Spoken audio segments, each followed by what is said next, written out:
ముఖాముఖి కార్యక్రమంలో భాగంగా ఈరోజు మనతో పాటు మాట్లాడుతున్నారనమాట Telangana dentist association state president Martineni Priyanka garu. అలాగనే Aam Aadmi party Uppal constituency contestant MLA madam garu ఉన్నారనమాట. నమస్తే madam, welcome to KGM news. Happy Diwali. Okay madam, madam మీ గురించి ఒకసారి వివరిస్తాను. చిన్నప్పుడు పుట్టి పెరిగి ఇక్కడ housing board colony Moulali Hyderabad. Schooling అంతా ఫస్ట్ సెయింట్ ఆన్స్ స్కూల్ అన్నాక తర్వాత mother Teresa school housing board. ఆ తర్వాత నేను కాలేజ్ వచ్చి నారాయణ కాలేజ్ ఇంటర్. నేను ఇంటర్ చదువుకుంది మమతా కాలేజ్ ఖమ్మం.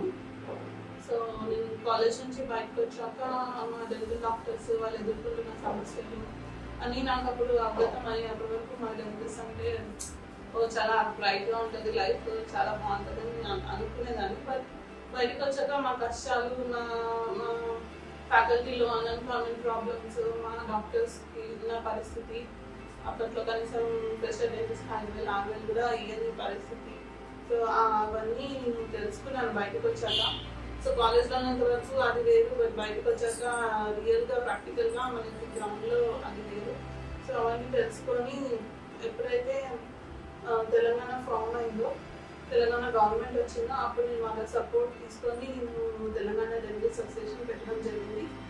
పెట్టి ఇప్పుడు మాకు ఎట్లా అయితే మాకు నిరుద్యోగం ఉంది, సరిగ్గా సాలరీస్ ఇవ్వట్లేదు. సో వీటి గురించి కొట్లాడడం, గవర్నమెంట్ నుంచి మాకు ఉద్యోగాలు వచ్చేలాగా చేయడం, ధర్నా చేయడం, ఈవెన్ మాకు సపోర్ట్ చేసుకుంటే వాళ్ళు పని చేయలేదు అనమాట Telangana government, TRS government.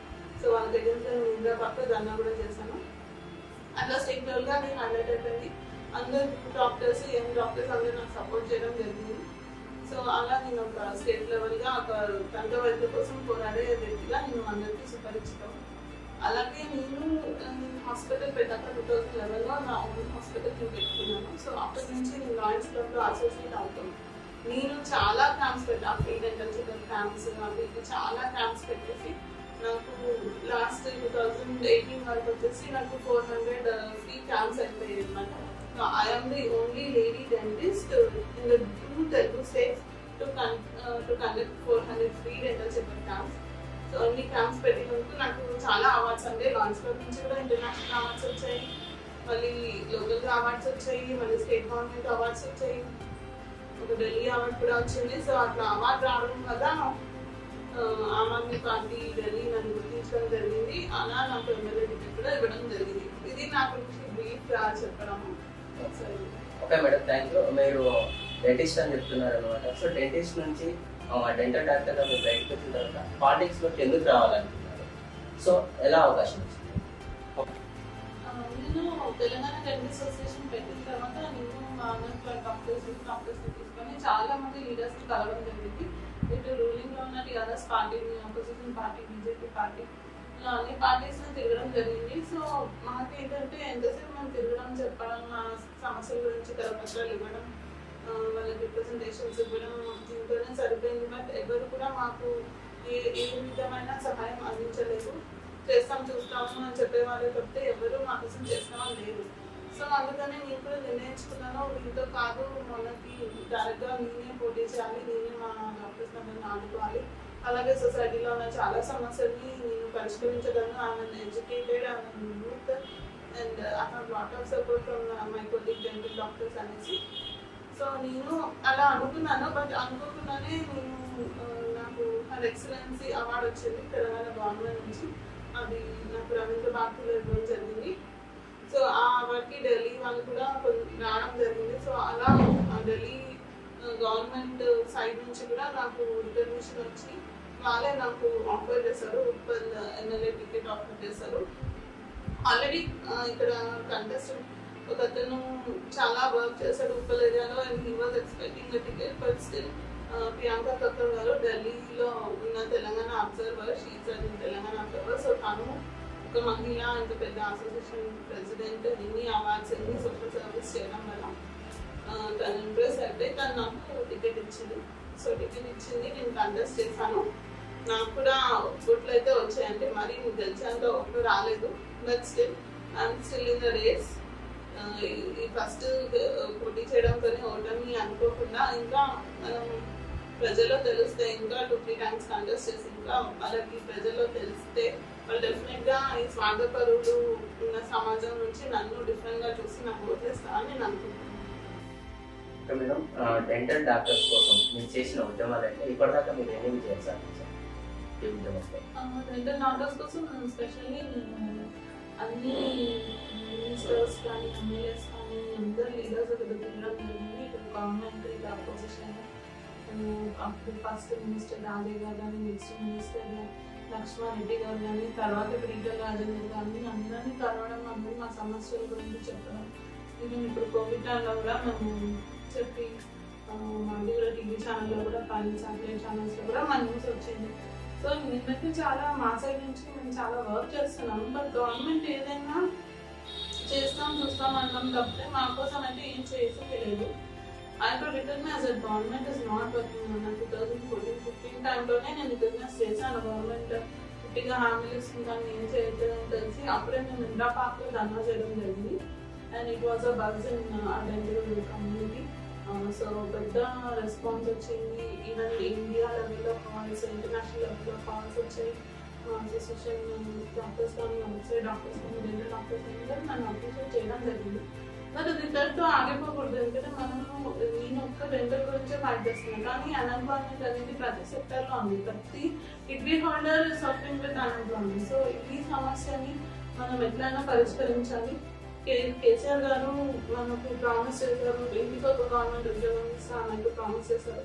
But ప్రాక్టికల్గా వచ్చేసరికి అసలు మా డాక్టర్స్కి దిక్కులేని పరిస్థితి. ఇంకా వేరే డిగ్రీ స్టూడెంట్స్కి కూడా వాళ్ళు టీఎస్పీఎస్సీ పడని పరిస్థితి. పోలీస్ రిక్రూట్మెంట్ తప్పితే వేరే రిక్రూట్మెంట్స్ అనేవి జరగలేదు ఇప్పటి వరకు. యూత్ చాలా మంది, కొంతమంది డబుల్ డిగ్రీస్ చేసిన వాళ్ళు ఉన్నారు, డబుల్ పీజీస్ చేసిన వాళ్ళు ఉన్నారు. సొంత కేసీఆర్ గారి సొంత నియోజకవర్గం గజ్వేల్లోనే ఒక అబ్బాయి సూసైడ్ చేసుకోవడం జరిగింది. సో ఇవన్నీ చూస్తూ మనం అన్ఎంప్లాయ్మెంట్ ఒకటి ఏదో ఒకటి చేయాలి, అన్ఎంప్లాయిడ్ యూత్ కోసం ఏదో ఒకటి చేయాలని నేను కూడా స్ట్రాంగ్గా ఫిక్స్ అయ్యాను. అలానే నేను పాలిటిక్స్ కూడా రావడం జరిగింది. ఇప్పుడు కంటెస్ట్ చేశాను. ఇంకా రాబోయే టైంలో కూడా ఇప్పుడు ఎమ్మెల్సీ కూడా అది కూడా నేను కంటెస్ట్ చేద్దాం అనుకుంటున్నాను. బట్ నేనైతే గెలిస్తే కనుక నేను డెఫినెట్గా నేను స్టేట్ గవర్నమెంట్తో పోరాడతాను. అన్ఎంప్లాయిడ్ యూత్ కోసం అసలు ఎవరు అన్ఎంప్లాయిడ్ లేకుండా అందరూ వాళ్ళకి ఏదో ఒక జాబ్ దొరికేలాగా చేద్దామని నాకు. ఎస్ మేడం, మీరు 100% గెలవాలి, గెలుస్తారు కూడా. సో చాలా మందికి సపోర్ట్గా ఉంటారని తెలుసు. So thank you madam. అట్లాగా మీరు ఫస్ట్ పాలిటిక్స్లోకి టీఆర్ఎస్లోకి వచ్చారు. ఎందుకు టీఆర్ఎస్లోకి వచ్చారు? ఇప్పుడు ఎందుకు టీఆర్ఎస్ని వీడారు? టీఆర్ఎస్లో నేను వచ్చిన సిచ్యువేషన్ ఏంటంటే అప్పుడు మా లోకల్ కార్పొరేటర్ అప్పుడు టీఆర్ఎస్ లీడర్ గొల్లూరు అంటే గారు. సో ఆయన కార్పొరేటర్ ఎలక్షన్స్ వస్తున్నాయి, నువ్వు కూడా ఒక స్ట్రాంగ్ మహిళ, ఒక డాక్టర్కి, నువ్వు ఎడ్యుకేటెడ్. సో మహిళా రిజర్వేషన్ వస్తే కనుక నేను మీకు టికెట్ ఇస్తాను, మీరు దాన్ని జాయిన్ అవ్వండి, మాకు కూడా మీలాంటి లీడర్స్ కావాలి అంటే అప్పట్లో నేను జాయిన్ అవ్వడం జరిగింది. ఆ తర్వాత రిజర్వేషన్ పరంగా this housing board has become SC reservation అయిపోయింది. ఆ తర్వాత ఈ టుక్ మీ టు దిస్ అనమాట. నన్ను వార్డ్ మెంబర్గా ఇచ్చారు ఫస్ట్. బట్ అది నా లెవెల్కి అయితే అది చాలా తక్కువ. But still I took the post and I work for the society. But మీ వాళ్ళు నాకు ఆమ్ ఆద్మీ పార్టీ నుంచి ఇక్కడికి వెళ్ళడం వల్ల నేను మాట్లాడుతున్నాను. Madam thank you. Telugu book of records నుంచి అవార్డు కూడా మీకు రావడం జరిగింది అనమాట. ప్లస్ అది ఎందుకు వచ్చింది? ఇప్పటిదాకా మీరు ఎన్ని డెంటల్ ఫ్రీ సర్టిఫికేట్ చేశారు? యాక్చువల్లీ నేను ఒక డెంటల్ డాక్టర్గా, డెంటిస్ట్గా నేను లాయన్స్ క్లబ్తో అసోసియేట్ అయ్యి ఒక 400 వరకు ఉచిత డెంటల్ క్యాంప్స్ చేయడం జరిగింది. నేను గవర్నమెంట్ స్కూల్కి వెళ్ళి చేశాను, స్కూల్కి చేశాను, బయట కమ్యూనిటీస్, కాలనీస్ అట్లా అన్ని చెకప్స్ చేశాను. టేస్ట్ కానీ పోలీస్ వాళ్ళు స్పాన్సర్ చేసే టేస్ట్ కానీ అన్నీ నేను డిస్ట్రిబ్యూట్ చేశాను. ఫ్రీగా మెడిసిన్స్ రాశాను. సో ఇలా నేను అనుకోకుండా నేను కౌంట్ చేసుకోలేదు. బట్ లాస్ట్కి వాళ్ళు కౌంట్ చేసి వాజ్ నియరింగ్ అబౌట్ 400 అన్నప్పుడు అప్పుడు నాకు తెలుగు బుక్ ఆఫ్ రికార్డ్స్ వాళ్ళు రికగ్నైజ్ చేశారు నా సర్వీసెస్కి. So Telugu book of records వచ్చింది. అదే కాకుండా నాకు లాయన్స్ క్లబ్ ఇంటర్నేషనల్ అవార్డు వచ్చింది, సేవా భారతి పురస్కారం వచ్చింది. అండ్ లక్ష్మీదేవి సెంట్రల్ మినిస్టర్ ఆమె పేరుతో ఒక అవార్డు వచ్చింది. లలిత కళా దాంట్లో వచ్చింది. నెక్స్ట్ రవీంద్ర భారతిలో ఎక్సలెన్సీ అండ్ ఉమెన్ అవార్డు వచ్చింది. ఉమెన్స్ డే రోజు రవీంద్ర భారతిలో వచ్చింది. నాకు వచ్చిన అవార్డ్స్ ఇప్పుడు వరకు 10 to 15 మధ్యలో ఉంటాయి. నాకు చాలా అవార్డ్స్ వచ్చాయి, చాలా సర్వీస్ కూడా నేను చేయడం జరిగింది. మేడం, ఆమ్ ఆద్మీ పార్టీలోకి వెళ్ళడానికి గల ప్రధాన కారణం ఏంటి? ఆ పార్టీలో మీకు టికెట్ ఎలా వచ్చింది? సో ముందు చెప్పినట్టుగానే ఆమ్ ఆద్మీ పార్టీ నాకు 2018 ఎలక్షన్స్ టికెట్ ఇవ్వడం జరిగింది. అంటే నాకు చాలా అవార్డ్స్ రావడం జరిగింది. ఇలా అవార్డ్స్ వచ్చే క్రమంలోనే నాకు ఢిల్లీ వాళ్ళు కూడా ఈ అవార్డ్స్ ప్రోగ్రామ్లో వాళ్ళు రావడం జరిగింది. అట్లా నాకు అవార్డ్స్ రావడం వల్ల నాకు వాళ్ళ నుంచి డైరెక్ట్గా కాంటాక్ట్ వచ్చింది. అండ్ నేను కూడా అప్లై చేయమన్నారు, నేను అప్లై చేశాను కానీ వస్తున్నాను అంటే అనుకోలేదు. ఫస్ట్ నాకు మల్కాజ్గిరి ఆఫర్ చేశారు. మల్కాజ్గిరి నాకు అసలు తెలియదు, నేను ఒక్కరు అయితే చేయగలుగుతానని చెప్పాను. సో ప్రియాంక కక్కర్ మేడం నా కృషిని, నా అవార్డ్స్, నా సోషల్ సర్వీస్ని, నా డాక్టర్స్ అసోసియేషన్ ఎంత పోరాటం ఇవన్నీ కన్సిడర్ చేసి తను నాకు టికెట్ ఇవ్వడం జరిగింది. ఆల్రెడీ ఇప్పుడు ఒక క్యాండిడేట్ ఆల్రెడీ ఇక్కడ 4-5 years నుంచి కాంగ్రెస్ వాళ్ళు ఉన్నారు. బట్ బికాస్ ఒక లేడీ, ఒక మహిళ అంత కష్టపడి పనిచేస్తుంది, తనకి గుర్తింపు ఇవ్వాలనేసి వాళ్ళని నిర్ణయం తీసుకోవడం జరిగింది. ఓకే మేడం, ఆమ్ ఆద్మీ పార్టీ ఢిల్లీలో అంటే అధికారంలో ఉంది, బట్ తెలంగాణలో అంత అయితే లేదు. సో దీన్ని ఇట్లాంటి పార్టీని మీరు ఎలా చూజ్ చేసుకున్నారు? సో అంటే ఇప్పుడు ఢిల్లీలో అయితే అధికారంలో ఉంది, తెలంగాణలో అయితే లేదు కదా మేడం. సో దీన్ని మీరు ఎలా ముందుకు తీసుకురాగలుగుతారు? మన తెలంగాణలో ఎట్లా ఫేస్ చేయగలుగుతారు? టీఆర్ఎస్, కాంగ్రెస్, బీజేపీ వీటిని తట్టుకొని ఎలా నిలబడగలుగుతారు? సో ఆమ్ ఆద్మీ పార్టీ అంటేనే అది సామాన్యుల పార్టీ అండి. అతి సామాన్యుల సపోర్ట్ వల్ల అది ఢిల్లీలో 2 సార్లు గెలవడం జరిగింది. అండ్ ఢిల్లీలో చూస్తే కనుక ఇట్లా మనీ పాలిటిక్స్ ఉండదు, మనీ ఇన్ఫ్లుయెన్స్ అనేది ఉండదు. ఈవెన్ ఆటో వాళ్ళ కూడా, ఈవెన్ దొడ్డి వాళ్ళ కూడా వాళ్ళు బస్తా మొత్తం వాళ్ళు చిల్లరంతా నింపేసి కేజ్రీవాల్ గారికి గిఫ్ట్ ఇవ్వడం జరిగింది. అక్కడ పార్టీ సపోర్ట్ వాళ్ళు ఇవ్వడం జరిగింది. ఈవెన్ నేను ఆ పార్టీలో జాయిన్ అయ్యాక నేను ఒకసారి ఆటోలో వస్తుంటే ఒక ఆటో అతను నా దగ్గర ఆటో అమౌంట్ తీసుకోలేదు. ఎందుకు తీసుకోలేదంటే బికాస్ ఈ లైక్ ఆమ్ ఆద్మీ పార్టీ. ఆమ్ ఆద్మీ పార్టీ అంటే ఒక పెద్ద అభిమానం, ఒక సామాన్యుల పార్టీ అనేసి, సామాన్యుల గురించి పట్టించుకునే పార్టీ అనేసి. అలా నాకు ఈ తెలంగాణలో కూడా అలాంటి సిచ్యువేషన్ నాకు ఫేస్ అయింది. సో ఆమ్ ఆద్మీ పార్టీ అనేది నాకు ఢిల్లీ సీఎం కేజ్రీవాల్ గారు ఐఐటిఎం, ఢిల్లీ సీఎం కేజ్రీవాల్ గారు ఐఐటిఎం అండ్ ఐఐటిఎం అయ్యి కూడా తను ఒక సామాజిక సేవ దృక్పథంతో అన్నా హజారే చేసిన మూవ్మెంట్లో, లోక్పాల్ బిల్ అన్నా హజారే చేసిన మూవ్మెంట్లో వాళ్ళందరూ దగ్గర గ్యాదర్ అయ్యి వాళ్ళు ఢిల్లీని మొత్తం మార్చేద్దాము, ఈ అభివృద్ధిని మొత్తం తీసేద్దాము, రూపం ఆపుదామనేసి వాళ్ళు ఆమ్ ఆద్మీ పార్టీ సీక్రెట్గా తగ్గుతూ రూమ్స్టిక్ సింబల్ పెట్టుకోవడం జరిగింది. సో ఢిల్లీలో విపరీతమైన రెస్పాన్స్ వచ్చింది. ఈవెన్ గల్లీ నుంచి ఢిల్లీ మెయిన్ హెడ్ క్వార్టర్స్ వరకు వాళ్ళు డబ్బులు సొంతంగా వాళ్ళే కలెక్ట్ చేసి కేజ్రీవాల్ గారికి ఇవ్వడం జరిగింది. అలా ఢిల్లీలో ఎప్పుడు కూడా డబ్బులు ఇవ్వడం జరిగింది. వాళ్ళు పార్టీ వాళ్ళు ప్రజలకు ఇవ్వడం జరిగింది. ప్రజలే పార్టీకి ఇస్తారు, ప్రజలే పార్టీకి నిలబెట్టారు అండ్ ప్రజలే పార్టీని గెలిపించుకున్నారు. సో ఇక్కడ తెలంగాణ వచ్చేసరికి సిచ్యువేషన్ డిఫరెంట్. టీఆర్ఎస్ కానీ, కాంగ్రెస్ కానీ, టీడీపీ కానీ ఎవరైనా మనీ పంచి గెలిచే ఇదే అనేది కనిపిస్తుంది. మనీ పంచడం, విచ్చలవిడిగా 2,000, 3,000, 10,000, ఈవెన్ మన ఎమర్జెన్సీ ఎలక్షన్స్ కి 10,000 ఇచ్చారని కూడా మాకు తెలిసింది. సో ఇలా మనీ పాలిటిక్స్ అనేది ఆఫ్టర్ ఎన్టీఆర్ చంద్రబాబు టైం నుంచి స్టార్ట్ అయినట్టుగా తెలుస్తుంది. బట్ ఆ సిస్టమ్ అనేది పోవాలి. ఆ సిస్టమ్ అనేది ఒక చీర పురుగులాగా మన సొసైటీకి దాపరించేది. డబ్బు గురించి ఆశపడి ఆ మూమెంట్ లో ఓటేస్తే కనుక నెక్స్ట్ టైం మీరు క్వశ్చన్ చేయలేదు, నెక్స్ట్ టైం మీరు మాట్లాడలేదు. సో ఢిల్లీ లాగా ప్రజలే మిమ్మల్ని ముందు తీసుకొచ్చే, ప్రజలే మిమ్మల్ని గెలిపించేలాగా చూడాలి. డెఫినెట్గా తెలంగాణలో కూడా చేంజ్ వస్తుంది, మంచి మార్పు వస్తుంది. మా ఒక క్యాండిడేట్ ఆదిలాబాద్ లో కౌన్సిలర్ ఎలక్షన్స్ గెలవడం జరిగింది. అలానే అన్ని చిన్న చిన్న ప్రాంతాల నుంచి ఫస్ట్ గెలిచిన దాని తర్వాత మెయిన్ లీగ్ లో నెక్స్ట్ అపోజిషన్ వరకు మేము రాగలుగుతామని నేను ఆశిస్తున్నాను. మేడం, మీరు ఒక వార్డ్ అన్నారు అనమాట, మనీ లేకుండా ప్రజెంట్ రాజకీయాల్లో మనీ లేకుండా గెలవలేరు అని చెప్తారు. నిజంగా ఇప్పుడు మనీ పెట్టకుండా ప్రస్తుత రాజకీయాల్లో మనుగడ సాధించే అవకాశం ఉందంటారా? యాక్చువల్లీ అంటే రాష్ట్రం అంటే ప్రాక్టికల్ గా చెప్పాలంటే money is playing a very important role.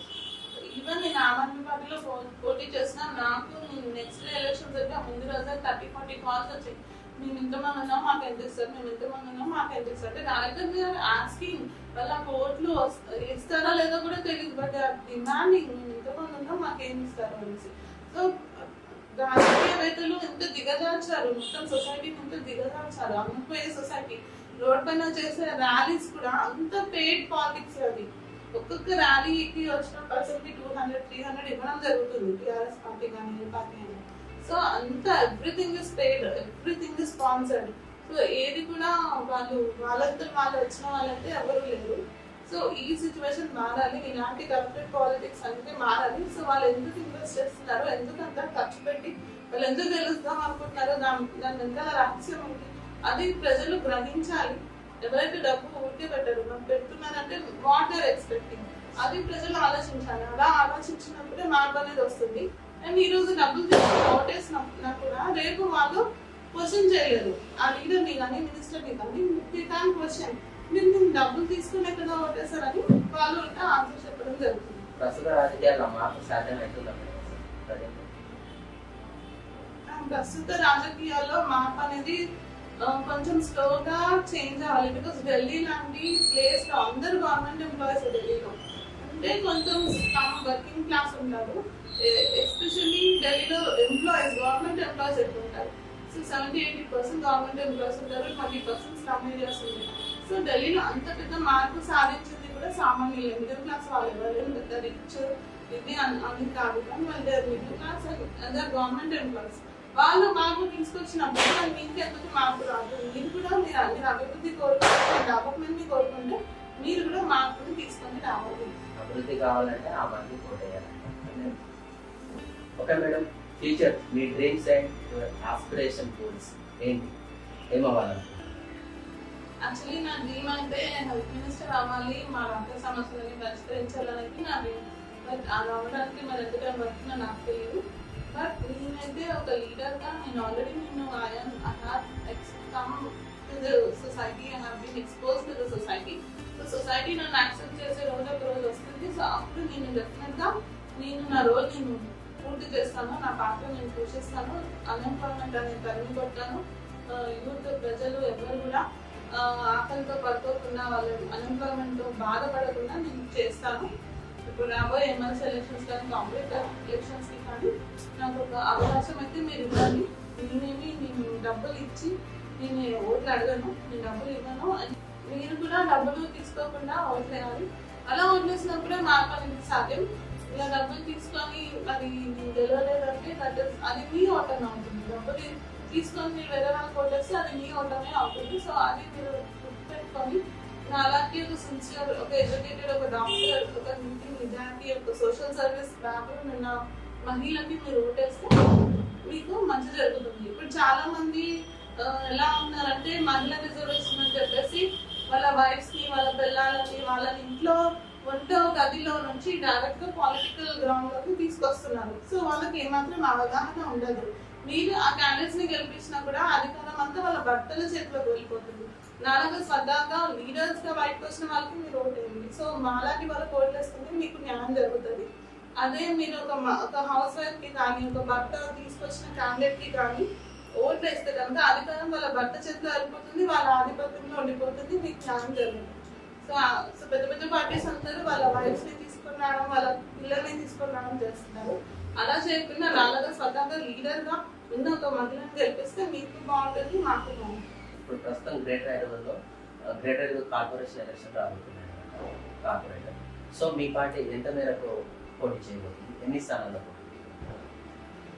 మాకు పార్టీ క్యాండిడేట్స్ 150 స్థానాల్లో కనీసం 100 స్థానాల్లో అన్నా పోటీ చేయడానికి రెడీగా ఉన్నారు. 100 స్థానాలకు అభ్యర్థులు ఉన్నారా? వస్తున్నారండి, అభ్యర్థులు వస్తున్నారు. పార్టీలో వాళ్ళ డిస్కషన్స్ అవుతున్నాయి, అభ్యర్థులు ఫిల్టర్ చేయడం జరుగుతుంది. సో క్యాండిడేట్స్ అయితే ఉన్నారు, బట్ వాళ్ళు పెద్ద పెద్ద పొలిటికల్ పార్టీస్ లాగా అంత ఖర్చు పెట్టి డబ్బులు ఇచ్చి వాళ్ళు గెలవలేదు. సో మీరు అర్థం చేసుకుని వాళ్ళకి అవకాశం ఇవ్వండి. అండ్ ఎస్పెషల్లీ భర్తలు తీసుకొచ్చిన భార్యలని కొడుకులని స్వతహాగా ఒక లీడర్షిప్ లేని వాళ్ళకి మాత్రం ఓట్లేసి గెలిపించకండి. అప్పుడు రిజర్వేషన్ అనే కాన్సెప్ట్ కూడా వేస్ట్ అవుతుంది. ఇప్పటిదాకా ఢిల్లీలో అయితే మీ ప్రభుత్వం ఉంది కదా ఆమ్ ఆద్మీ, బట్ ఇప్పటిదాకా ఏం అభివృద్ధి కార్యక్రమాలు చేశారు? సో ఢిల్లీలో చాలా అభివృద్ధి జరిగిందండి. ఇంతకుముందు బిఫోర్ ఆమ్ ఆద్మీ పార్టీ, ఇప్పుడు ఆఫ్టర్ ఆమ్ ఆద్మీ పార్టీ అని చెప్పుకునేలాగా జరిగింది. ఎంత జరిగిందంటే ఒక ప్రతి ఒక్క గవర్నమెంట్ స్కూల్ కూడా కార్పొరేట్ స్కూల్స్ స్థాయిలో ఒక ఢిల్లీ పబ్లిక్ స్కూల్ మాదిరి ప్రతి స్కూల్ కూడా డెవలప్ చేయడం జరిగింది. ప్రతి స్కూల్లో digital classrooms, swimming pools, buses government provide చేయడం జరిగింది. అండ్ ప్రతి ఒక్క విద్యార్థి పైన వాళ్ళు ₹1,00,000 ఖర్చు పెడుతున్నారు. వాళ్ళ బడ్జెట్ లో 40% అట్లీస్ట్ వాళ్ళు ఎడ్యుకేషన్ గురించి ఖర్చు పెట్టడం జరుగుతుంది. నెక్స్ట్ ఢిల్లీ వాళ్ళు తీసుకొచ్చిన కాన్సెప్ట్ బస్సీ క్లినిక్స్. ఇప్పుడు ఢిల్లీలో తీసుకొచ్చిన కాన్సెప్టే బస్సీ క్లినిక్స్ అన్నమాట, గల్లీ క్లినిక్స్. సో ఈ బస్సీ క్లినిక్స్ కాన్సెప్ట్ ఏంటంటే ప్రతి గల్లీలో గల్లీ చివర వీధి చివర ఒక బస్సీ క్లినిక్ ఉంటుంది. ఆ బస్సీ వాళ్ళందరూ అక్కడ వెళ్ళి ట్రీట్మెంట్ చేసుకోవాలి. అందులో టెస్ట్లు ఉంటాయి అండ్ ట్రీట్మెంట్ ఉంటుంది. డాక్టర్లు ఫ్రీగా ఉంచుతారు, మందులు రాస్తారు అండ్ మందులు కూడా దొరుకుతాయి. ఇన్ని ఫెసిలిటీస్ ఉన్నాయన్నమాట బస్సీ క్లినిక్స్. సో అది చూసి మన టీఆర్ఎస్ గవర్నమెంట్ కూడా వాళ్ళు వెళ్ళి సర్వే చేసి మన తెలంగాణలో కూడా బస్సీ క్లినిక్స్ ఏర్పాటు చేయడం జరిగింది. So it was huge success. ఇప్పుడు 100 to 120 సెంటర్స్ ఉన్నాయి అందులో కూడా. సో అందులో కూడా మా రెగ్యులర్ డాక్టర్స్ తీసుకోవడం నేను విజ్ఞప్తి చేయడం జరిగింది. సో ఇలా బస్సీ క్లినిక్స్ కాన్సెప్ట్ కానీ స్కూల్ ఎడ్యుకేషన్ కాన్సెప్ట్ కానీ ఇలాంటివి చాలా విప్లవాత్మకమైన మార్పులు తీసుకొచ్చాయి. ప్రజలకు కావాల్సింది డబ్బులు ఎక్కువ ఖర్చు పెడుతున్నారు. వాళ్ళు ఖర్చు పెట్టేది స్కూల్స్ గురించి, ఎడ్యుకేషన్ గురించి, అండ్ వాళ్ళు ఖర్చు పెట్టేది హెల్త్ గురించి. ఈ రెండు గవర్నమెంట్ వాళ్ళు చేయగలిగితే ఒక 70% వాళ్ళ ఆదాయం మిగుల్చుకోగలుగుతారు ప్రతి సిటిజన్. అండ్ అది వాళ్ళ మంచి గురించి, వాళ్ళ భవిష్యత్తు గురించి ఖర్చు పెట్టుకోగలుగుతారు. So this is a big change. And even ration కూడా, ఇప్పుడు రేషన్ కార్డు ఉన్న ప్రతి ఒక్కరు వాళ్ళు రేషన్ షాప్కి వెళ్ళి క్యూ కడతారు ఇక్కడ.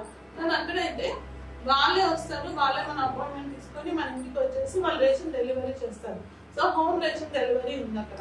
సో ఇంటికి వచ్చి ఈవెన్ కరోనా టైంలో కూడా చాలా మంది ఆదుకోవడం జరిగింది. ఈవెన్ బాగా వర్షాలు పడినప్పుడు కూడా ఢిల్లీ గవర్నమెంట్ వాళ్ళ ప్లేస్కి వెళ్ళి రేషన్ ఇవ్వడం జరిగింది. ఇలాంటి చాలా అద్భుతమైన ఫెసిలిటీస్ ఉన్నాయి ఢిల్లీలో. అలాంటివి ఇక్కడ కూడా తీసుకొద్దామనే ప్లాన్ మాకు ఉంది. మాకు ఒక అవకాశం ఇస్తే మేము ఇక్కడ కూడా అవన్నీ తీసుకొస్తాం. ఢిల్లీలో ఉన్నట్టు ప్రభుత్వ పాఠశాలని మన తెలంగాణలో ఎందుకు తీర్చిదిద్దలేకపోతుంది? అట్లాంటి పాఠశాల ఢిల్లీలో ఈక్వల్ గా ఇక్కడ మన కార్పొరేట్ పాఠశాల ఎలా ఉంటుందో ఢిల్లీలో అలా ఉంటుందన్న, మరి ఇక్కడ ఎందుకు చేయలేదు? ఇక్కడ గవర్నమెంట్ అంతా పాలిటిక్స్ అండి. ఎవరు ఓట్లు ఎక్కువ ఇస్తారు అంటే మన దగ్గర ఓటర్స్ ఎవరు ఎక్కువ మంది ఉన్నారంటే 70% మంది రైతులు ఉన్నారు. సో రైతులు వాళ్ళ నదులు, వాళ్ళ కోసం డ్యామ్లు, వాళ్ళ కోసం ప్రాజెక్టులు ఇవే అయిపోతుంది తప్పితే అన్ఎంప్లాయిడ్ యూత్ గురించి ఆలోచించట్లేదు. పిల్లల ఎడ్యుకేషన్ గురించి కూడా ఆలోచించట్లేదు. కేజీ టు పీజీ విద్య అన్నారు, అది ఇప్పటి వరకు కూడా ఇంప్లిమెంట్ కాలేదు. గురుకులాస్ అన్నారు, అవి ఇప్పటికీ కూడా ఎక్కువ రాలేదు. కొన్ని హండ్రెడ్స్ లో ఉన్నాయి అంటే గురుకులాస్ కూడా, అవి కూడా ఎక్కువగా రాలేదు. So government is focusing on votes. ఎవరు ఓట్ చేస్తారు, ఎవరు ఓటర్స్, వాళ్ళకి డైరెక్ట్ గా మనీ ఎలా ఇవ్వాలి అంటే ఇండైరెక్ట్ గా కొనడం, ఒక రైతులు కొనుక్కోవడం. ఒక ఎకరానికి 10,000 అని చెప్పి రైతులు కొనుక్కుంటున్నారు. సో వాళ్ళు డైరెక్ట్లీ ఫోకసింగ్ ఆన్ ఓట్స్ అన్నమాట. అందుకని ఇక్కడ అభివృద్ధి జరగట్లేదు. ఒక మేడం ఢిల్లీలో అంత అభివృద్ధి జరిగింది అంటున్నారు మీరు, మరి అంత అభివృద్ధి అయితే మన తెలంగాణ ఒక్క సీట్ కూడా ఎందుకు గెలవలేకపోయిందామని? యాక్చువల్లీ ఆమ్ ఆద్మీ పార్టీ కండక్ట్ చేసింది రీసెంట్ 2018 ఎలక్షన్స్ లోనే. 2014 ఎలక్షన్స్ లో ఆమ్ ఆద్మీ పార్టీ కండక్ట్ చేయలేదు. అండ్ ఇప్పుడు 2019 తెలిసింది అసలు ఆమ్ ఆద్మీ పార్టీ కూడా పోటీ చేస్తున్నారు అనేసి 2018 లోనే తెలిసింది. So already we are not in race. Telugu గురాలం కాదు కాబట్టి, తెలుగు రేస్ లో మనం లేదు కాబట్టి దే హ్యావ్ సీన్ అస్ అంటే కొంచెం ఓట్లు అయితే వేశారు. But second place, third place అంత వచ్చే పరిస్థితి ఇప్పుడు లేదు. బట్ డెఫినెట్ గా ఇప్పుడు కాంపరేటివ్ ఎలక్షన్స్ కానీ, ఎమ్మెల్సీ ఎలక్షన్స్ కానీ మార్పు అయితే వస్తుంది. ప్రజలు మమ్మల్ని రికగ్నైజ్ చేస్తున్నారు, మనం గుర్తుపడుతున్నారు. ఆమ్ ఆద్మీ పార్టీ, చిక్కుకట్ట పార్టీ, టోపీ పార్టీ అని మాట్లాడుతున్నారు. ఈవెన్ మీడియా ఛానల్స్ కవరేజ్ కూడా చాలా జరుగుతుంది. సో ఇప్పుడు ప్రజల అవేర్నెస్ పెరుగుతుంది. సో అలానే ఓట్లు కూడా మాకు వస్తాయని నేను అనుకుంటున్నాను. విజన్ 2024 నెక్స్ట్ ఎలక్షన్ లో ఆమ్ ఆద్మీ పార్టీ ఎంత మేరకు పోటీ ఇచ్చే అవకాశం ఇప్పుడున్న ఇక్కడ ప్రాంతీయ పార్టీ మీద? సో మీరు బీజేపీని తీసుకుంటే బీజేపీ గవర్నమెంట్ లో ఉన్నా కూడా తెలంగాణలో పెద్ద ఫలితం బీజేపీకి రాలేదు. Because it is already ruling all over India. India level లో రూల్ చేసిన పార్టీకి ఇక్కడ ప్రజలు అంత ఎక్కువ సీట్లు ఇవ్వలేదు, అంత ఎక్కువ ఓట్లు ఇవ్వలేదు. మళ్ళీ వన్ ఎమ్మెల్యే ఇప్పుడు బీజేపీ నుంచి గెలిచిన 1 ఎమ్మెల్యే మన రీసెంట్ గా దుబ్బాక ఎమ్మెల్యే, 2 ఎమ్మెల్యేస్ అంటే బీజేపీకి ఎవరు ఎమ్మెల్యేస్ లేదు. అలానే మా పరిస్థితి కూడా వాళ్ళు ఇప్పుడు ఎంపీస్ కొత్తగా వచ్చారండి. బికాస్ ఎంపీస్ ని ప్రధానమంత్రి దృష్టిలో పెట్టుకొని గెలిపించడం జరిగింది. అందుకంటే మాకు కూడా మాకు రావడానికి టైం పడుతుంది. డెఫినెట్గా ఇన్ ఫ్యూచర్ మేము అట్లీస్ట్ 3తో 4తో ఎమ్మెల్యేస్ స్టార్ట్ అయ్యి నేను ప్రధాన ప్రతిపక్షం కానీ ఆ రేంజ్కి మేము వెళ్ళేలాగానే ఉంది పరిస్థితి. ఎందుకంటే థర్డ్ ఆప్షన్ అనేది లేదు. ఇప్పుడు కాంగ్రెస్ అనేది అందరూ కాంగ్రెస్ గెలిచిన లీడర్స్ అందరూ టీఆర్ఎస్ మామూలుపోయారు. సో కాంగ్రెస్ ఎవరిని విశ్వసించట్లేదు. సో కాంగ్రెస్ ప్లేస్ మాకు వస్తుంది అనేసి అయితే మేము గట్టిగా నమ్ముతున్నాము, అనుకుంటున్నాము. అండ్ మేము ఆ ప్రకారంగానే మేము మా కావులు కదుపుతున్నాము. నెక్స్ట్ 24th ప్రతిపక్ష పార్టీగా మీరు ఉండబోతున్నాం డెఫినెట్లీ ప్రతిపక్షంగా ఉండాలని మేము కోరుకుంటున్నాము. అట్లీస్ట్ ఆ మీద కన్నా మాకు వచ్చినా వీ విల్ బీ హ్యాపీ. తర్వాతది మేము తర్వాత చూసుకుంటాము. 2024 మీరు ఎమ్మెల్యే ఆర్ ఎమ్మెల్సీగా గెలిస్తే ఈ ఉప్పల్ నియోజకవర్గ ప్రజలు మీరు ఏం చేయవచ్చు? నేను ఎమ్మెల్సీగా గెలిస్తే ఎస్పెషల్లీ నేను యూత్ అన్ఎంప్లాయ్మెంట్ గురించి పోరాడతాను. మా డెంటల్ డాక్టర్స్ కానీ వేరే గ్రాడ్యుయేట్స్ కానీ ఎవరైతే అన్ఎంప్లాయిడ్ ఉన్నారో వాళ్ళందరి గురించి నేను పోరాడతాను. గవర్నమెంట్లో గట్టిగా పోరాడి వాళ్ళ కోసం ఏదైనా తీసుకొస్తాను. ఈవెన్ డెంటల్ డాక్టర్స్కి కూడా బస్తీ క్లినిక్స్లో చేయడం, టీఎన్సీస్లో చేయడం, అవన్నీ నేను రిక్రూట్ చేయడం, దానికోసం నేను బాగా కష్టపడతాను. అండ్ గ్రాడ్యుయేట్స్ ఎవరైతే ఉన్నారో వాళ్ళందరికీ ఒక పోర్టల్ పెట్టేసి వాళ్ళందరికీ ఎంప్లాయ్మెంట్ క్రియేట్ చేయడం, డైరెక్ట్ కంపెనీస్ వచ్చి తీసుకునేలాగా, డైరెక్ట్ గవర్నమెంట్ రిక్రూట్ చేసుకునేలాగా ఎంప్లాయీస్ని నేను చేస్తాను.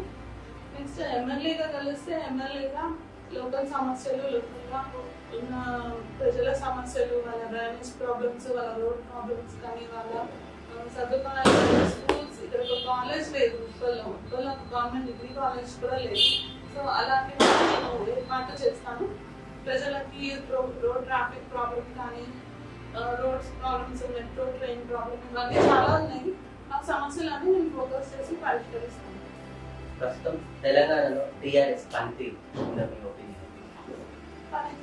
ఇప్పుడు మనం చూస్తూనే ఉన్నాం. అది వాళ్ళు చాలా కమిట్మెంట్స్ ఇచ్చారు, చాలా రాశారు వాళ్ళ దాంట్లో. బట్ వాళ్ళు ఇంప్లిమెంట్ చేసింది ఏంటి, అది మనం వాళ్ళు అనౌన్స్ చేసింది ఏంటి, వాళ్ళు ఇంప్లిమెంట్ చేసింది ఏంటి నాకు తెలుసు. టీఆర్ఎస్ సక్సెస్ఫుల్ అన్నమాట. వాళ్ళు ప్రతి ఒక్కరికి డబుల్ బెడ్రూమ్ ఇల్లు అన్నారు, కేజీ టు పీజీ విద్య అన్నారు, ప్రతి ఇంట్లో గవర్నమెంట్ ఉద్యోగం అన్నారు. ఇలా లెక్కలేనన్ని వాగ్దానాలు చేసింది. 90% కంప్లీట్ అయినాయని చెప్తున్నారు. హామీలు అనేవి కంప్లీట్ కాలేదండి. ఈవెన్ జల మిషన్ భాగీరథ, మిషన్ కాకతీయ ఇవన్నీ తీసుకొచ్చి అందరికి ప్రతి పొలానికి నేను 1 ఎకరాలకి నీళ్ళు ఇస్తా అన్న వాళ్ళు ఈవెన్ 15 lakh acres కి కూడా వాళ్ళు నీళ్ళు ఇచ్చే పరిస్థితి అయితే లేదు ఇప్పుడు. సో ఇలాంటివన్నీ డ్రాబ్యాక్స్ ఉన్నాయండి. వాళ్ళు చెప్పినవన్నీ జరగలేదు. అది కూడా ప్రజలు గమనించాలి. మీరు ఒక అపోజిషన్ కూడా స్ట్రాంగ్ అపోజిషన్ మీరు సెలెక్ట్ చేసుకుంటే వాళ్ళు గట్టిగా మాట్లాడతారు, గట్టిగా పోరాడతారు. ఇట్లా కాంగ్రెస్ లాగా అమలుపోయి వాళ్ళకి ఓట్లు వేస్తే వాళ్ళకి గెలిపించినా యూజ్ లేదు. వాళ్ళు వెళ్ళి అదే గవర్నమెంట్ లో జాయిన్ వాళ్ళకి వాళ్ళ చేతి కింద నీళ్ళకి బతికే పరిస్థితి లాగా ఉంది. సో మీరు టీఆర్ఎస్ కి మీరు గెలిపించారు, చూసారు 2 times. బట్ ఇప్పుడైతే అయినా వాళ్ళు ఏం చేయలేదు. వాళ్ళు ఏమైతే చేయలేదో వేరే అపోజిషన్ పార్టీ కూడా వాళ్ళ ముందుకు వస్తుంది, వాళ్ళకి ఆపర్చునిటీ ఇవ్వాలి. సో మా పార్టీ ఉంది, బీజేపీ ఉంది, చాలా పార్టీస్ ఉన్నాయి. సో మంచి క్యాండిడేట్స్ ని సెలెక్ట్ చేసుకుని మంచి క్యాండిడేట్స్ కి ఓట్ వేయండి. సో వాగ్దానాలు వాళ్ళు నెరవేర్చుకోలేదు కాబట్టి, 2 terms లో నెరవేర్చుకోలేదు కాబట్టి మీరు ఇంకొకరి వైపు కూడా చూడండి, ఆలోచించండి అని నేను విజ్ఞప్తి చేస్తున్నాను. Thank you madam. భవిష్యత్తులో మీరు ఉన్నతమైన పొజిషన్కి వెళ్ళాలని, మీరు అనుకున్న లక్ష్యాన్ని చేరాలని మనస్ఫూర్తిగా కోరుకుంటున్నాం అనమాట. Thank you madam. So TRS వాళ్ళు ఇచ్చిన హామీలన్నీ నెరవేర్చుకోలేకపోయింది. 2 terms మనం అవకాశం ఇచ్చాము. 2 terms మనం అవకాశం ఇచ్చినా కూడా టీఆర్ఎస్ పార్టీ అనేది సక్సెస్ఫుల్ కాలేదు. సో ఇప్పుడు మీరు ఆలోచించుకోండి. ఇప్పుడు నెక్స్ట్ వేరే పార్టీ అపోజిషన్ పార్టీ కానీ వేరే వాళ్ళకి ఆపర్చునిటీ ఇవ్వండి. కంప్లీట్ గా వాళ్ళకి ఆపర్చునిటీ ఇస్తే వాళ్ళు పని చేయరు. అండ్ గెలిచిన లీడర్స్ కూడా మెయిన్ ఎవరైతే గెలిచారు ఉన్నారో వాళ్ళకి చెంచాల్లో పనిచేస్తున్నారు తప్పితే వాళ్ళ ప్రజల కోసం పనిచేయట్లేదు. సో ఇప్పుడు గవర్నమెంట్ ని ప్రశ్నించే వాళ్ళని, గవర్నమెంట్ ని నిలదీ సాగే వాళ్ళ కోట్లండి. అండ్ ఈసారి మాత్రం ఒక అపోజిషన్ పార్టీకి మీరు ఓటేసి గెలిపించండి. నేను ప్రజలకు విజ్ఞప్తి చేస్తున్నాను. మార్పు అనేది రావాలి. ఎప్పుడు ఒకటి పార్టీ గెలవడం వల్ల మార్పు అనేది రాదు. నది ఎప్పుడైతే పారుతుంటుందో అప్పుడే ఫ్రెష్ వాటర్ వస్తుంటుంది. సో నది పారినట్టు పాలిటిక్స్ లో కూడా మార్పు అనేది రావాలి. అప్పుడే మనకి మంచి జరుగుతుంది అని నేను ప్రజలకి విజ్ఞప్తి చేస్తున్నాను. Thank you madam. Me valuable time కేటాయించిన కేజీఎం న్యూస్ లీడర్తో మొత్తం కార్యక్రమంలో మీ విషయాలు షేర్ చేసుకున్నందుకు. అదే కాకుండా కంప్లీట్గా మీ డ్రీమ్స్ ఏవైతున్నాయి ఎమ్మెల్సీ గారు ఎమ్మెల్యేగా మీరు గెలుపొంది అసెంబ్లీలో అడుగుపెట్టి వాళ్ళకి చాలా మంది యువతకు మీరు అన్ని విధాలుగా అనుకూలంగా ఆదుకోవాలని కోరుకుంటున్నాం. Thank you so much. So మా కోసం ఈరోజు మీరు దివాళీ అయినప్పటికీ పండుగ రోజు అయినప్పటికీ కూడా మేము టైం తీసుకొని రావడం, ఇంత దూరం రావడం, మా ఇంటర్వ్యూ తీసుకోవడం మాకు చాలా హ్యాపీగా అనిపించింది. ఇలానే మీరు ఎంకరేజ్ చేసి ప్రజల్లో కూడా మార్పు తీసుకొని రావాలని మీ ఛానల్ కూడా ఇప్పుడు యూట్యూబ్ ఛానల్ నుంచి సర్లైఫ్ ఛానల్ దాకా ఎదుగా అనేసి నేను కోరుకుంటున్నాను. Thank you madam. Thank you so much.